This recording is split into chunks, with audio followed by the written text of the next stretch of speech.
One feeling, built into every human brain. Remove it and everything changes. This is what happens next. Think about the last time someone asked you how you were doing. You probably said you were fine, even if you weren't. Maybe you were tired or worried about a bill you couldn't pay. Maybe you were feeling a deep sense of loneliness while standing in a crowded room. But you smiled and said you were doing great. And the person asking probably believed you because it was easier for both of you. We do this every single day. We wear a mask made of polite smiles and small talk. It is the glue that holds our society together.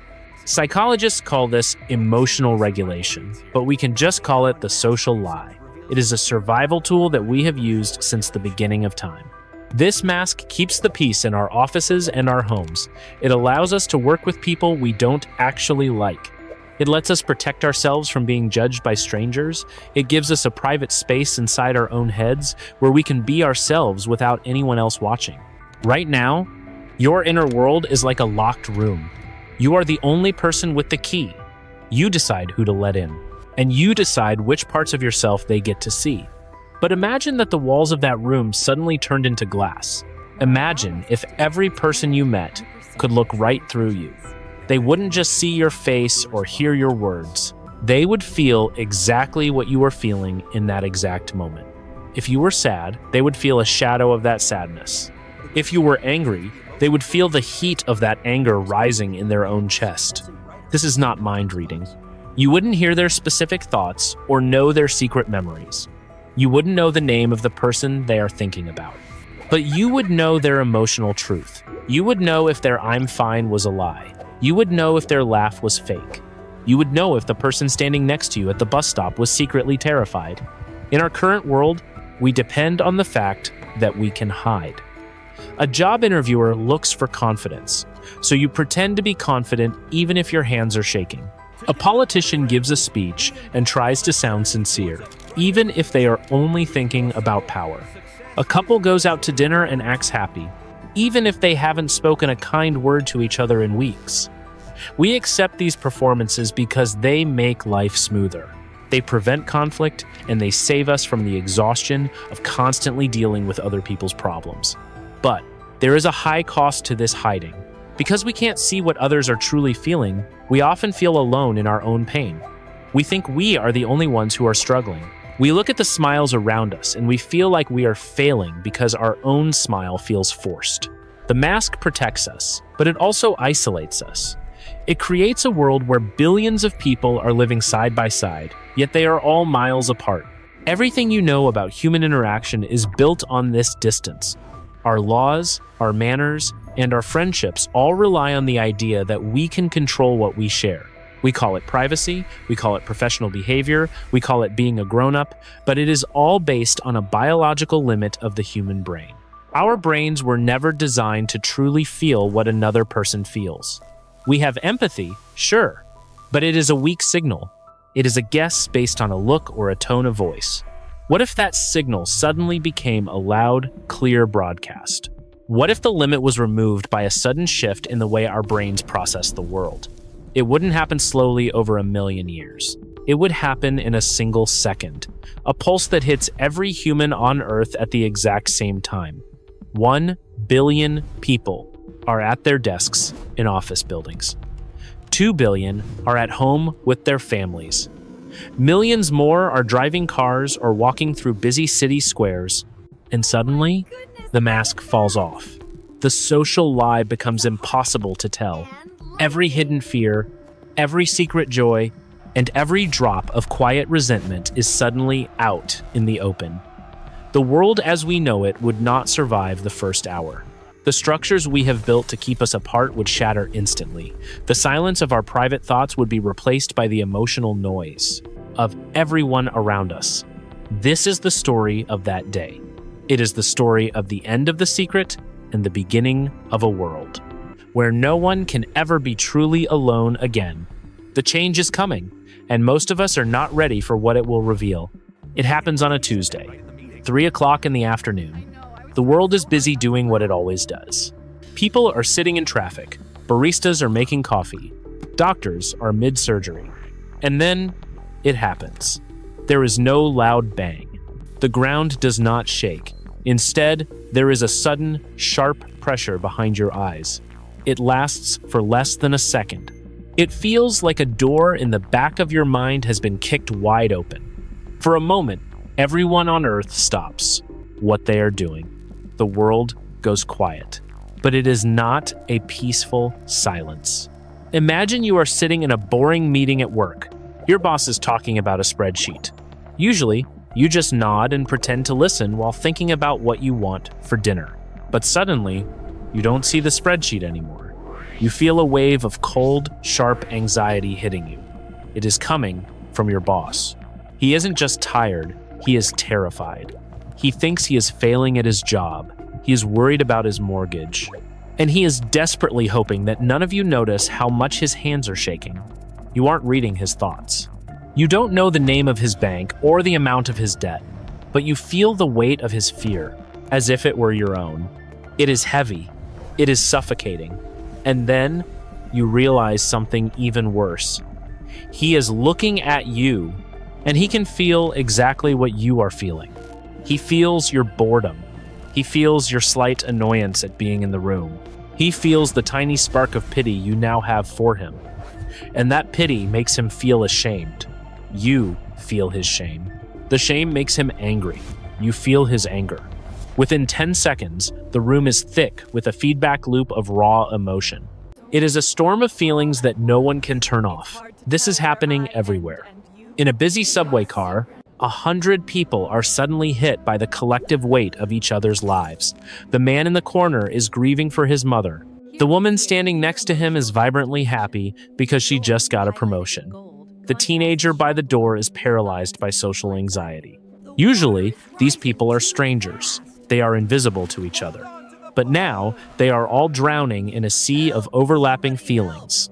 The happy woman's joy hits the grieving man like a physical blow. The teenager's anxiety spreads through the car like a virus. People begin to cry without knowing why. Others start to shout because they feel a sudden surge of someone else's rage. The air in the subway car feels like it is vibrating. There is nowhere to hide. You can close your eyes, but the feelings don't go away.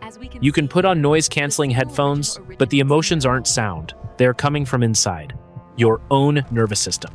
On the streets, drivers are suddenly overwhelmed by the road rage of the person in the lane next to them. Accidents start happening because people are clutching their chests, trying to process the sudden influx of external pain. In hospitals, the suffering of the sick is no longer contained behind room doors. The nurses and doctors are hit with a tidal wave of agony and fear from every patient on the floor. The professional distance they use to do their jobs vanishes instantly. They are no longer just treating a patient. They are feeling the patient's end. This is the moment the species changes forever. We have spent thousands of years learning how to build walls. Walls of stone to keep out enemies. Walls of manners to keep out neighbors. And walls of silence to keep our true selves safe. In one single afternoon, every one of those walls has been knocked down. The pulse has stripped us naked. For the first few minutes, the primary emotion across the entire planet is pure, uncut panic. It is the panic of a creature that has been exposed. We realize, all at once, that we have lost the most valuable thing we owned. We have lost our privacy. We have lost the ability to be alone, inside our own heads. Every dark thought, every petty grudge, and every secret insecurity is now visible to anyone standing near us. The world is no longer made of individuals. It is now a massive, tangled web of nerves. If you hurt someone, you feel their pain. If you lie to someone, you feel their confusion. The pulse has forced us into a state of total honesty, whether we like it or not. And as the first hour passes, we start to realize the terrifying truth. Most of us have been lying to everyone we know for our entire lives. And now, everyone knows. The first 24 hours are the hardest. We have spent our entire lives believing that our secrets were safe inside our own heads. But by the first evening of the new world, that belief is gone. The first thing to break is the family. Think about a husband and wife sitting down for dinner 3 hours after the change. They have been married for 20 years. They have a routine. They talk about the weather or the kids or what they saw on the news. But tonight, the routine doesn't work. The husband says he loves the meal, but the wife feels a sharp, jagged edge of resentment coming from him. She realizes he has hated her cooking for a decade. He just never said it because he didn't want to start a fight. And the husband feels a wave of cold, heavy boredom coming from her. He realizes that when she asks about his day, she isn't actually interested. She is just performing a duty. In millions of homes, these tiny cracks become massive canyons in a single night. You cannot hide your disappointment. You cannot hide your attraction to someone else. You cannot hide the fact that you are annoyed by the way your partner breathes. By midnight, thousands of people have simply walked out of their front doors because the emotional noise inside the house is too loud to bear. The professional world collapses just as fast. Think about a retail worker standing behind a counter. Before the change, they could smile and say, "Have a nice day," to a rude customer. They were professional. But now, they feel the customer's true feelings. They feel the customer's sense of superiority. They feel the customer's hidden contempt for people in service jobs. The worker's own anger flares up in response. The customer feels that anger. The conflict escalates without a single word being spoken. By the end of the first day, almost every service job on the planet has stopped. No one can handle the constant influx of other people's arrogance, impatience, and greed. The stores close. The restaurants go dark.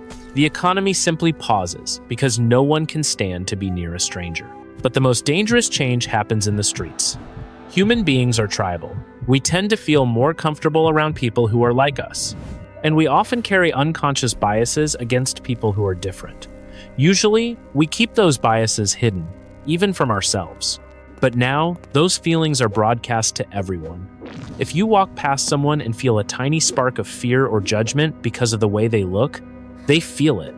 They feel your judgment. And they respond with a spark of hurt or rage. In big cities, this creates a literal atmosphere of tension. The air feels thick with the collective anxiety of millions of people who are suddenly realizing what others truly think of them.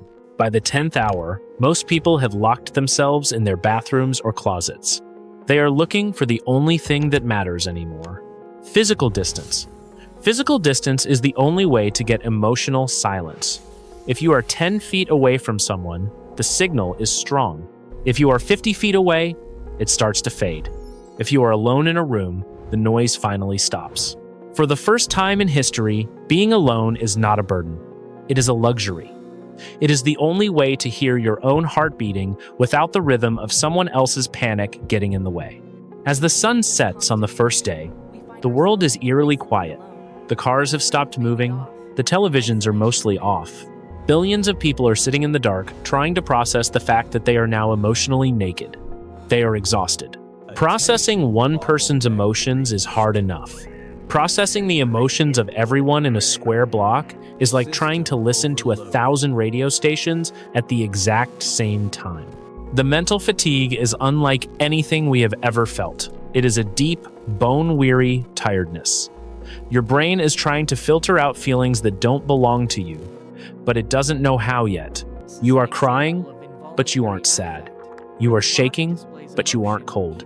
You are just a vessel for the overflowing feelings of the world around you. But in the middle of this chaos, something strange starts to happen. In a few quiet corners of the world, people are starting to see the upside. A mother holds her crying baby, and for the first time, she doesn't have to guess why the child is upset. She feels the specific pinch of the hunger or the dull ache of a growing tooth. She knows exactly what to do. A doctor sits with a patient who is dying, and instead of just offering words, the doctor offers a genuine, shared sense of peace. The patient feels that peace and relaxes. These are tiny moments, small sparks of light in a very dark night. But they are the first signs that the human race might not just survive this. We might become something entirely new. But before that can happen, the old world has to finish burning down.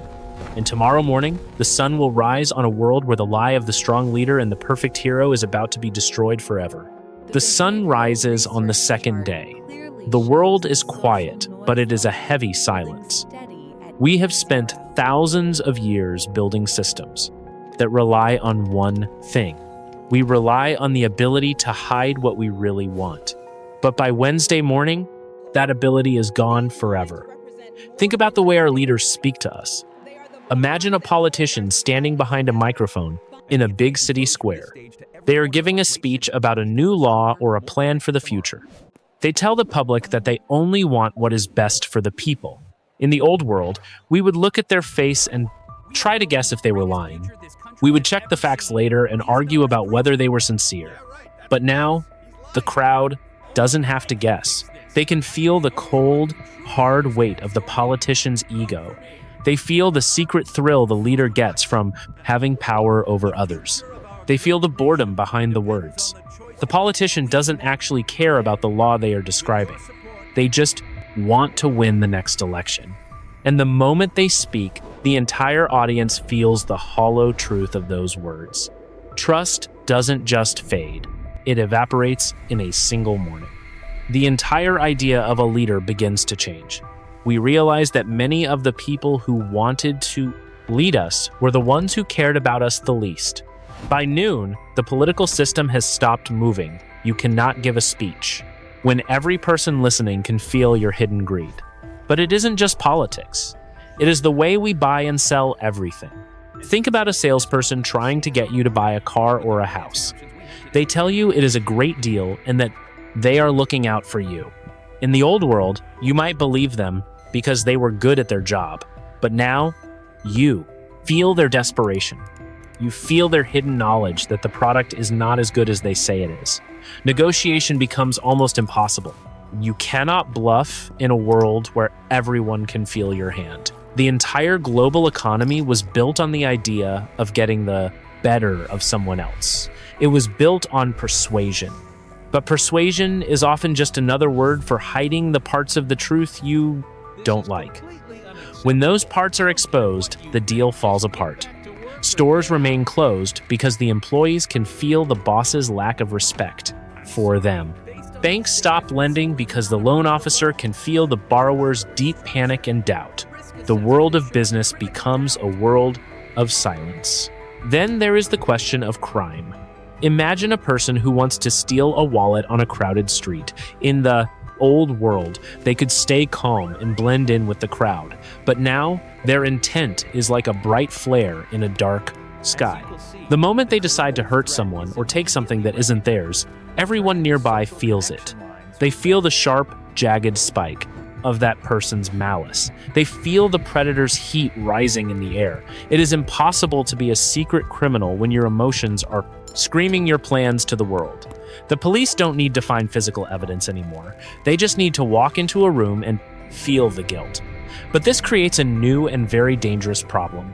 What happens when a person feels guilty for something they didn't do? What happens when a victim feels the same shame as the person who hurt them? Our legal system was built on facts and logic. It was not built for a world of raw, overlapping feelings. We begin to realize that our emotions are messy and often wrong. You can feel like a bad person even if you are innocent. You can feel certain of something that is a total lie. As the second day comes to an end, the realization hits us. The systems we use to run the world are broken beyond repair. We cannot go back to the old ways of tricking each other. The social lie is dead, the masks are in the trash, and we are standing in the middle of the ruins. Now, we have to look at the one place we thought was safe. We have to look at our homes. Because if the world of business is falling apart, the world of love is about to be turned upside down. If you think dating is hard now, imagine doing it when you cannot hide. In the old world, dating was a performance. You wore your best clothes and your best personality. You told the best versions of your stories. You tried to look like the person you thought they wanted. It was a game of poker, and the person who was best at hiding their hand usually won. But now, the game is over. The cards are all face up on the table. The first date becomes a brutal moment of truth. You sit down across from someone at a coffee shop. In the old world, you would wonder if they liked you. Now, you do not have to wonder. You can feel the exact moment their interest fades. You can feel the tiny spark of judgment when you mention your job. You feel their boredom like a cold draft in the room.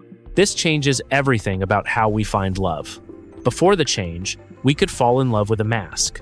We could spend months getting to know someone before we saw the real them. Now, there is no getting to know anyone. There is only the raw truth of who they are in that moment. The spark of attraction is no longer a mystery. It is a loud, vibrating frequency that both people feel at the same time. If it is not there, you both know it instantly. There is no point in trying for a second date. There is no point in playing hard to get. The chase is dead because you already know if you have been caught. This is the end of the player. The people who were good at tricking others into liking them are suddenly powerless. You cannot seduce someone if they can feel your lack of genuine care. You cannot pretend to be kind if your heart is full of selfish intent. The people who were socially awkward in the old world suddenly have an advantage. They might not have the right words, but if their heart is kind, people feel it. Sincerity becomes the only currency that matters. But marriage is where the real damage happens. Most long-term relationships survive because of a million tiny lies. You tell your partner their story was funny, even if you have heard it 10 times. You tell them you are not angry, even when you are simmering. You tell them you are fine when you are actually feeling a deep sense of regret. These lies act like shock absorbers for a marriage. They keep the car from falling apart when the road gets bumpy. Now, the shock absorbers are gone. If your partner is annoyed by the sound of your chewing, you feel it. If they are secretly regretful about the life they chose, you feel it. By the end of the first week, the divorce rate has spiked to levels we never thought possible. Couples who have been together for 40 years find they cannot stay in the same room.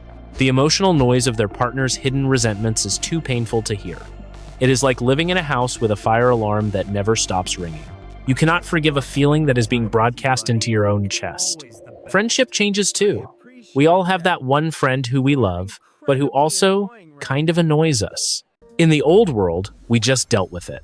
Now, that friend feels your annoyance. They feel the moment you start wishing they would leave. They feel the tiny flash of jealousy you have when they get something you want. True friendship becomes much rarer. It becomes something reserved for people who truly, deeply accept each other. Because in this world, if you do not truly like someone, they will know it within 5 seconds. The great filter has begun.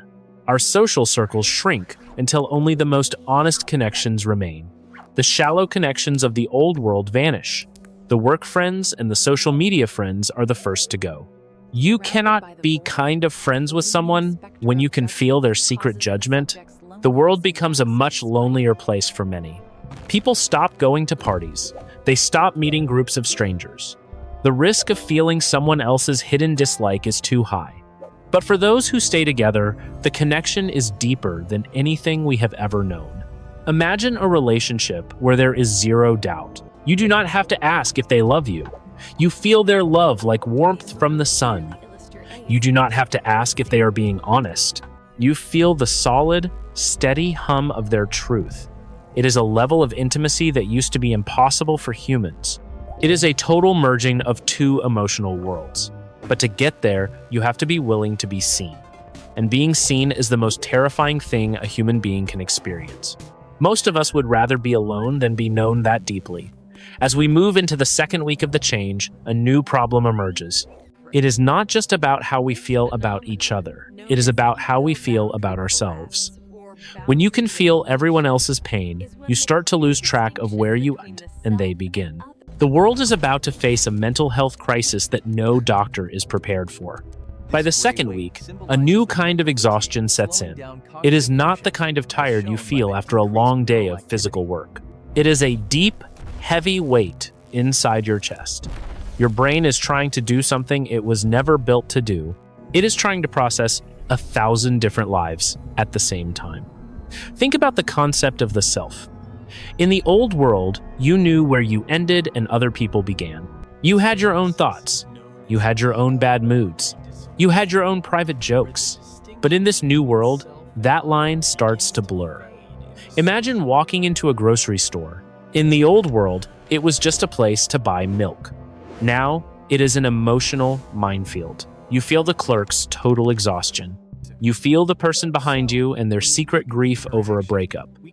You feel the toddler in the next aisle and their pure, screaming frustration. All of these feelings pour into you like water into a glass. Eventually, the glass overflows. We start to see a total collapse of the individual. People describe it as feeling like their soul is being bleached. If you spend all day feeling everyone else's pain, you start to forget how you actually feel. You look in the mirror and you do not recognize the person looking back. You are not sure if the sadness you feel is yours or if you picked it up from the neighbor. This leads to a massive rise in what we might call emotional static. The feedback loop is the most dangerous part of this new reality. It works like a microphone placed too close to a speaker. If one person in a room is anxious, the person next to them feels it. That second person becomes anxious because they can feel the first person's fear. Then the first person feels the second person's new anxiety. The feeling grows louder and sharper. It bounces back and forth, getting stronger every time it moves. In big cities, this creates literal clouds of panic that hang over the streets. Places of healing become the most haunted places on earth. Hospitals were once places where doctors could work with a clear head. They had a professional distance from their patients. But now, that distance is gone. A surgeon trying to fix a heart can feel the patient's cold terror. They can feel the family's grief in the hallway outside. It is like trying to do a difficult math problem while someone is screaming in your ear. Medical staff begin to quit in massive numbers. It is not because they do not care. It is because they care too much. They are literally being drowned by the suffering of their patients. The same thing happens to therapists and social workers. The people whose job it was to help others with their feelings are the first ones to break. They cannot tell where their own mind ends and the trauma of their clients begins. We see the rise of what people call the silent zones. These are places far away from other humans. People start moving to the middle of the woods or the tops of mountains. They are not looking for a nice view. They are looking for silence. They need to be 5 miles away from the nearest person just to hear their own heartbeat. The wealthy buy huge plots of land just to have a buffer zone of empty air. Privacy is no longer a legal right. It is a physical necessity for survival.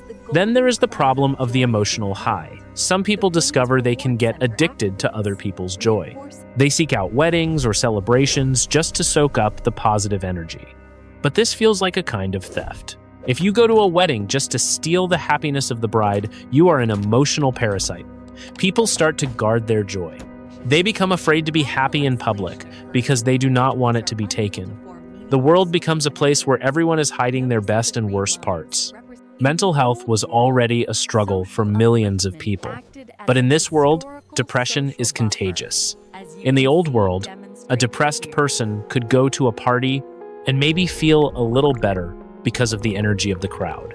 Now, that person goes to a party and brings the whole room down. The crowd feels their heavy, gray cloud. Everyone starts to feel a little more hopeless. The depressed person feels the room's rejection of their sadness. They feel even worse. The spiral goes down and down until the room is silent. By the end of the first month, we realize we need a new way to live. We cannot survive as we are. Our brains are burning out like old light bulbs. We are becoming a species of hermits and ghosts. We have to find a way to block the noise. We have to find a way to build a wall inside our own minds. If we do not, the human race will simply stop functioning. The next step is not about how we feel. It is about the new rules we have to invent to keep from going insane. By the second month, the chaos starts to quiet down. It isn't because the pulse went away. It's because the humans who are left have realized something very simple. We either learn to live with this, or we go extinct. If we cannot hide our feelings, we have to change the way we live. We have to invent a new way of being human. The first thing to change is the way we use space. In the old world, we lived close together to be safe or to save money. We lived in crowded apartment buildings and worked in open offices. But in this new world, being close to someone, an act of total vulnerability. It is like letting someone read your private diary while you are still writing it. We see the rise of the 10-foot rule. In public, people start to keep a physical distance from each other. It isn't about germs or safety. It is about emotional breathing room. If you stand 10 feet away, The signal of another person's feelings is a whisper. If you get closer, it becomes a shout. Walking down a sidewalk looks like a choreographed dance. People move in wide circles around each other. They don't look each other in the eye. Eyes are the strongest transmitters of emotional truth. By looking away, we are giving each other a tiny bit of privacy. It is the first new rule of the new world. We call it the right to not be felt. Then, we have to change how we talk. Small talk is the first thing to die. How are you? Used to be a standard greeting. Now, it is a dangerous question. If you ask it and the other person is suffering, you will feel that suffering immediately. People stop asking questions they don't want the real answer to. Instead of small talk, we develop a new kind of emotional etiquette. Before you enter a room, you give a warning. You don't say hello. You say, I am feeling frustrated, or I am feeling peaceful. This gives the other person a chance to prepare themselves. If they are already overwhelmed, they can ask you to stay back. We learn to ask for emotional consent. This changes the way we raise our children. In the old world, we taught children to control their behavior. We told them to stop crying or to be quiet. Now, that is impossible. You can't tell a child to stop feeling. So, we teach them emotional dampening. Children go to school to learn how to turn down the volume of their own hearts. They learn how to find a center of calm inside themselves so they don't leak their anxiety onto others. A well-behaved child is no longer the one who sits still. It is the one whose internal world is steady and quiet. The loudest person in the room is now considered the most rude. Having a noisy mind is the new screaming in public. Architecture changes too. The open-plan office is dead forever. Every home is now built with a void room.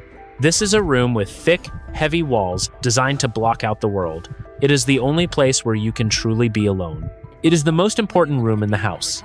Couples spend hours every day in separate void rooms just to recover from the stress of being near each other.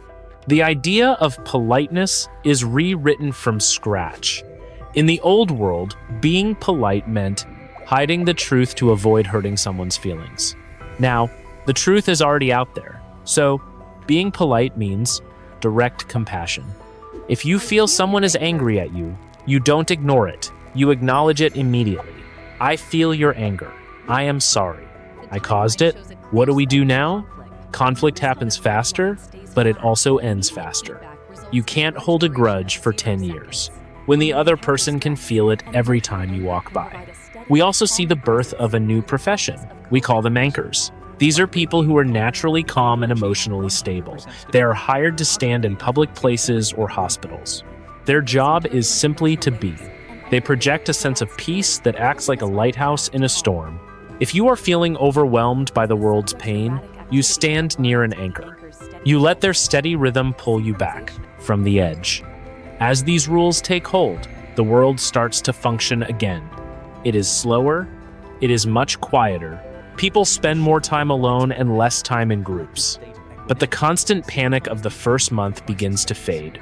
We are no longer drowning in the sea. We are learning how to swim.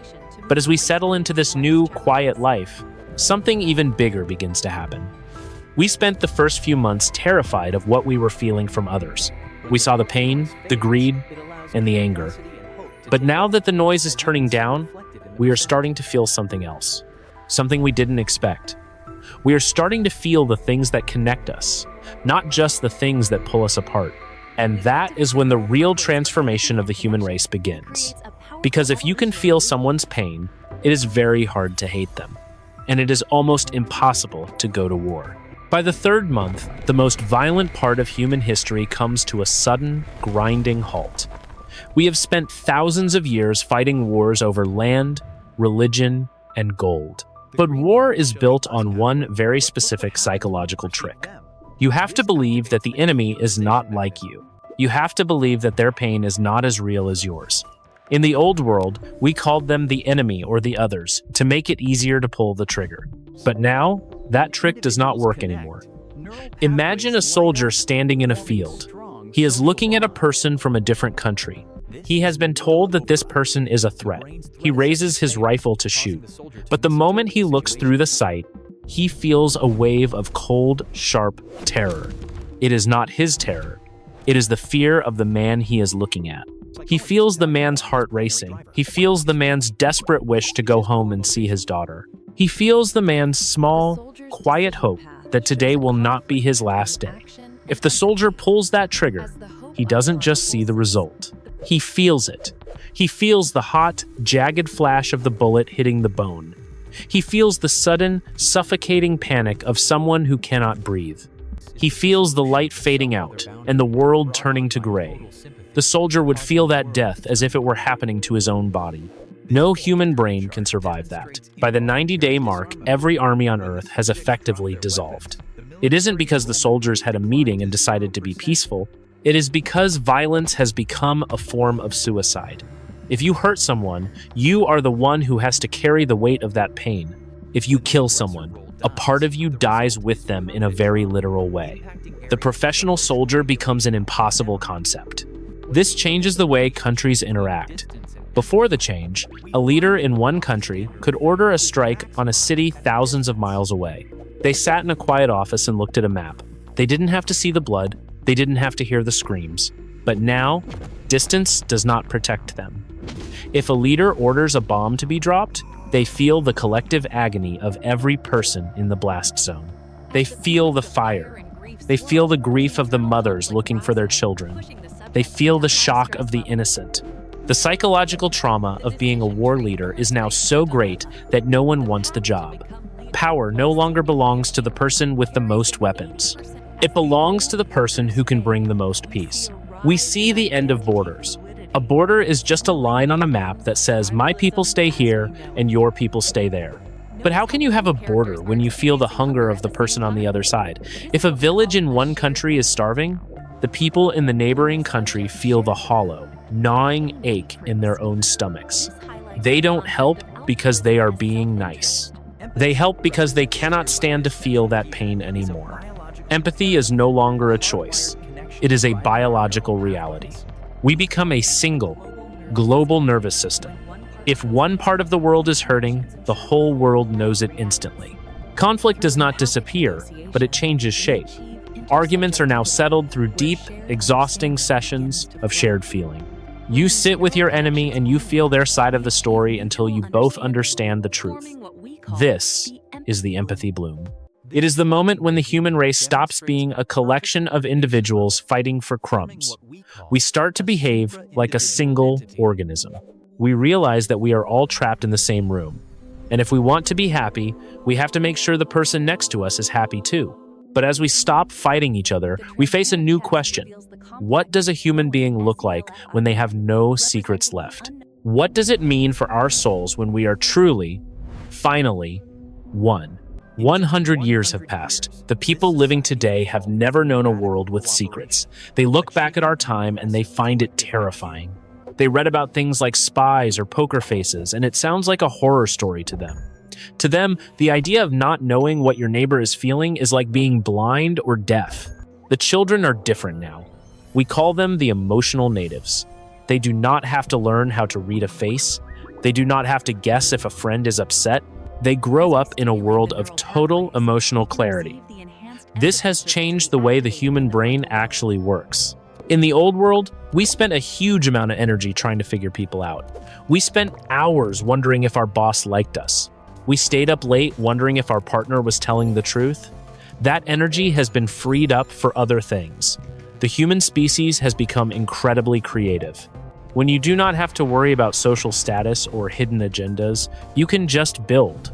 The cities of the future do not look like our cities. They are built for the flow of feeling. There are no high-fenced yards. There are no gated communities. The buildings are designed to balance the need for quiet with the need for connection. Public spaces are filled with those anchors we talked about earlier. People who project a steady, calm hum that keeps the whole city balanced. Loneliness is a word that has lost its meaning. In the old world, you could be in a room full of people and still feel alone. You felt alone because no one truly knew what was happening inside you. But now, that is impossible. You are always known. You are always felt. Even when you are physically by yourself, you can feel the distant, soft warmth of the people you love. But there is a trade-off. the concept of the individual has faded. People do not say I as much as they used to. They say we. They do not make decisions based only on what they want. They make decisions based on what makes the collective emotional field feel best. Some might call this the end of freedom. Others call it the beginning of true peace. There is no more art about heartbreak or betrayal. Those feelings still exist, but they are resolved so quickly that they do not have time to become stories. Instead, art is about the complex blending of joy. It is about the way 100 people can feel the same sunset at the exact same time. It is a world of harmony, but it is a harmony that we would find exhausting. We are no longer a collection of billions of separate islands. We are a single, massive ocean. A wave of sadness in one city ripples across the entire continent. A surge of celebration on one side of the world lifts everyone up. The long shadow of the pulse is not darkness. It is a light that never turns off. It is a world where the truth is not something you find. The truth is the air you breathe. Humanity has finally grown up. We have moved past the childhood of lies and games, but as we look at this perfect, honest world, we have to ask one last thing. Did we lose something important when we lost the ability to hide? Was there a specific kind of beauty in the secret? We will never know, because in this world, there is nowhere left to keep a secret. We have reached the end of the story. The world of the 100-year shadow is a world of total peace. But it is also a world where the individual has mostly disappeared. As we look back at the journey from the first day to the final century, there are a few things we can learn about our own minds. The first lesson is about the value of the secret. We often think of secrets as bad things. We think of them as lies or hidden shames. But this story shows us that the secret is actually the foundation of the individual. Without a private space inside your head, there is no you. You are just a part of the crowd. The second lesson is about the true nature of violence. We like to think that humans are naturally aggressive or cruel, but the change shows us that most of our cruelty comes from a lack of information. We hurt people because we cannot feel what they feel. If we truly understood the pain we caused, we would never choose to cause it. Empathy is not just a nice feeling. It is a biological limit on how much damage we are willing to do. The third lesson is about the cost of the social lie. We spend so much energy pretending to be okay. We waste years of our lives trying to guess what other people think of us. This scenario shows us how much we could achieve if we just stopped hiding. When the truth is automatic, the energy we spent on the mask can be used to build a better world. We might lose our privacy, but we gain a level of connection that we currently can't even imagine. The final lesson is about the price of peace. In the new world, there is no more war and no more loneliness. But there is also no more surprise. There is no more getting to know someone. There is no more mystery in a first kiss or a new friendship. We have to ask ourselves if a world without pain is worth a world without the thrill of the unknown. This is a hypothetical scenario based on the historical record and human psychology. Real outcomes would depend on factors no model can predict.